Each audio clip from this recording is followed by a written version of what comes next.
Hello BSc students, welcome to YouTube channel. So आज हम पढ़ेंगे यूनिट सेकंड फार्माकोलॉजी की एंटीसेप्टिक एंड डिसइंफेक्टेंट। इस वीडियो में हम पढ़ेंगे difference between the antiseptics and the disinfectant. So आपको पता है जनरली क्या होते हैं एंटीसेप्टिक्स और डिसइंफेक्टेंट, हम जनरली यूज भी करते हैं हमारे घरों में, ठीक है। जैसे एंटीसेप्टिक्स होते हैं वो क्या करते हैं, वो हम कहाँ पे यूज करते हैं, जो हमारे लिविंग टिश्यूज होते हैं, जैसे हमारा हो गया स्किन होगी, ठीक है, म्यूकस मेम्ब्रेन होगी, ठीक है। हम क्यों यूज करते हैं वहां पे, ताकि हम जो है माइक्रोबियल ग्रोथ को कम कर सकें, ठीक है। और जो डिसइंफेक्टेंट होते हैं ऑन द अदर हैंड, वो कहाँ पे यूज कर सकते हैं, जो इनएमिनेट एंड एमिनेट ऑब्जेक्ट्स जो होते हैं, जैसे कि हो गया कोई फर्नीचर हो गया, ठीक है, कोई हमें प्लेस को क्लीन करना है, ठीक है, तो उस जगह पे हम डिसइंफेक्टेंट्स यूज करते हैं। क्या पढ़ा हमने, जो एंटीसेप्टिक्स होते हैं वो हम लिविंग टिश्यूज पे यूज करते हैं, जैसे हो गया स्किन, म्यूकस मेम्ब्रेन हो गया, ठीक है, ताकि माइक्रोबियल की ग्रोथ को हम कम कर सके। ऑन द अदर हैंड जो डिसइंफेक्टेंट्स होते हैं, जैसे फर्नीचर पे हम यूज कर देते हैं, ठीक है, उसकी क्लींजिंग करने के लिए, ताकि माइक्रो ऑर्गेनिज्म को वहां पे खत्म कर सके, ठीक है। सेकेंड हमारे पास डिफरेंस है कि जो एंटीसेप्टिक्स होते हैं वो हमें कहाँ पे मिलते हैं, जैसे कि केयर सेंटर्स हो गए, हॉस्पिटल्स हो गए, ठीक है। हॉस्पिटल्स में हम एंटीसेप्टिक्स यूज कर सकते हैं, ठीक है, जैसे इक्विपमेंट्स को क्लीन करना होता है, ठीक है, और ताकि हम माइक्रो ऑर्गेनिजम्स को खत्म कर सके, जिसकी वजह से इन्फेक्शन भी हो सकती है। तो इन्फेक्शन को रिड्यूस करने के लिए हम हॉस्पिटल्स में, केयर सेंटर्स में क्या यूज करते हैं, एंटीसेप्टिक्स यूज करते हैं। और जो डिसइंफेक्टेंट्स है वो हम जनरली हमारे होम्स में यूज कर लेते हैं, ठीक है, कुछ चीज हमें साफ करनी है, ठीक है, और पब्लिक प्लेसेस पे भी हम यूज कर सकते हैं इसको। फिर हमारे पास थर्ड पॉइंट है cleansing wound and the surgical sites to prevent infection and the other complications।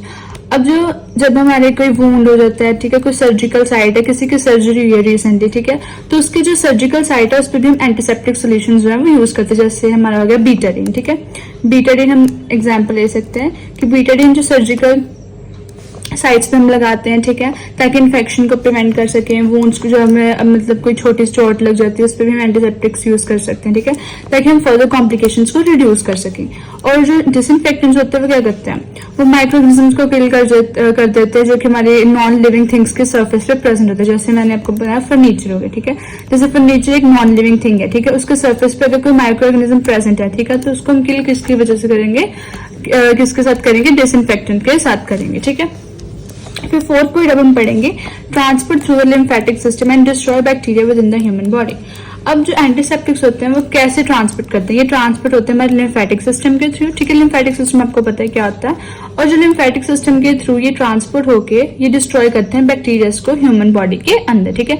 जैसे किसी जगह पे हमारी सर्जरी हुई है, ठीक है, सर्जिकल साइट है, ठीक है, वहां पे हम डायरेक्टली बीटाडीन लगा सकते हैं, ठीक है, और जो बीटाडीन हमने लगाई तो वो हमारे लिम्फेटिक सिस्टम में जाके बैक्टीरिया को किल कर देगा, ठीक है, जिसके ऊपर प्रेजेंट है। ऑन द अदर हैंड हमारे जो डिसइंफेक्टेंट है वो क्या करता है, डिस्ट्रॉय कर देता है सेल वॉल, जो माइक्रो ऑर्गेनिज्म की सेल वॉल होती है उसको डिस्ट्रॉय कर देता है, and interfere with the metabolism of microbes living on the surface of the tangible objects, ठीक है। जो हमारे डिसइंफेक्टेंट्स होते हैं वो माइक्रो ऑर्गेनिज्म के सेल वॉल को ही डिस्ट्रॉय कर देते हैं, उनके मेटाबॉलिज्म में इंटरफेयर करते हैं ताकि हम उसको किल कर सके, और जो डिसइंफेक्ट होते हैं माइक्रो ऑर्गेनिजम्स को, ठीक है। और जो लास्ट पॉइंट हम पढ़ेंगे not harmful to humans and animals. अब जो एंटीसेप्टिक सॉल्यूशंस होते हैं वो ह्यूमंस को भी हार्म नहीं करते, ठीक है, और एनिमल्स को भी हार्म नहीं करते, और जो डिसइंफेक्टेंट्स होते हैं वो हार्मफुल हो सकते हैं, ठीक है, ह्यूमंस के लिए, एनिमल्स के लिए, ठीक है, बिकॉज क्यों हो सकते हैं, क्योंकि नॉन लिविंग थिंग्स के लिए, तो ह्यूमन तो लिविंग थिंग्स है, एनिमल भी लिविंग थिंग्स है, तो उनके लिए हार्मफुल हो सकते हैं, ठीक है। अब हम इसको रिकैप कर लेते हैं एक बार, रिकैप्सुलाइजेशन, एंड इसमें क्या करेंगे, एंटीसेप्टिक का फर्स्ट क्या है कि लिविंग टिश्यूज पे होते हैं, ये इनएनिमेट ऑब्जेक्ट्स पे होते हैं, ये केयर सेंटर हॉस्पिटल्स में मिलते हैं, ये पब्लिक प्लेसेस पे और होम्स में मिल सकते हैं। जो ये है वो वुंड्स पे हम लगा सकते हैं, कॉम्प्लिकेशंस ना हो, इन्फेक्शन ना हो। और जो डिसइंफेक्टेंट होते हैं वो माइक्रो ऑर्गेनिज्म के जो सर्फेस होता है, नॉन लिविंग थिंग का सर्फेस होता है उस पर माइक्रो ऑर्गेनिज्म को किल करते हैं। ये जो होते हैं वो लिम्फेटिक सिस्टम के थ्रू ट्रांसपोर्ट होकर बैक्टीरिया को डिस्ट्रॉय करते हैं, और ऑन द अदर हैंड जो हमारे डिसइंफेक्टेंट है सेल वॉल को डिस्ट्रॉय करते हैं माइक्रो ऑर्गेनिज्म की, और उनके मेटाबॉलिज्म में इंटरफेयर करते हैं ताकि वो आगे फर्दर जो हमारे इन्फेक्शन ना कोज कर सके। और जो एंटीसेप्टिक्स होते हैं वो हार्मफुल नहीं होते ह्यूमंस के लिए भी, एनिमल्स के लिए, बट जो डिसइंफेक्टेंट्स होते हैं वो हार्मफुल होते हैं हमारे ह्यूमंस के लिए और एनिमल से। तो इसके साथ हमारा डिफरेंस खत्म होता है एंटीसेप्टिक और डिसइंफेक्टेंट्स का। सो होप सो आपको समझ आया होगा। Thank you.